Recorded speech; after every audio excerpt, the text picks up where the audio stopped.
Bonjour, est-ce que la physique est plus forte que le sport? Je vais vous raconter une histoire incroyable qui va vous montrer que oui, mais pas toujours. On est en 1994 au championnat du monde de poursuite cycliste. Alors lui, c'est un cycliste français, un très bon professionnel, mais celui qui m'intéresse, c'est lui. C'est Graham Aubry. C'est un amateur, c'est sa première participation à un championnat du monde. Et regardez bien ce qu'il est en train de faire là.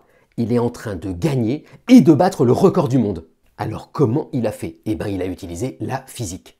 Ce que vous dit la physique, c'est que en gros, quand vous faites du vélo comme ça, il va falloir vaincre les frottements de l'air. Et les frottements de l'air, ils vont directement être liés à la surface que vous offrez à l'air. Si vous êtes comme ça, c'est moins bien que si vous êtes comme ça.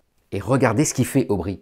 Il se met en neuf. Il a ramené les bras le long de son corps dans une position complètement inédite. Et alors j'ai des collègues qui ont calculé que ça réduit sa surface de 17%. Alors c'est quoi l'effet sur sa vitesse? On peut le calculer avec ce qu'on appelle des lois d'échelle en physique. C'est des façons très élégantes de raisonner avec les dimensions. Et quand on fait ça, on trouve que la vitesse, elle varie à la puissance 1/3 de la surface. Donc en gros, si vous gagnez 17% en surface, vous gagnez en gros 4 à 5% en vitesse. Alors c'est pas beaucoup, mais dans un championnat du monde, ça suffit pour battre son adversaire. Et c'est là qu'arrive le drame. Quelques mois après, l'Union cycliste internationale dit « Oh là là, c'est pas légal cette position, on annule le record ». Alors Aubry, il se décourage pas et il revient un an après au nouveau championnat du monde avec une nouvelle position. Regardez, c'est celle-là, la position en Superman. Alors ça lui fait juste gagner 5% sur sa surface, mais une fois encore, ça va lui permettre de gagner le championnat et de battre le record du monde.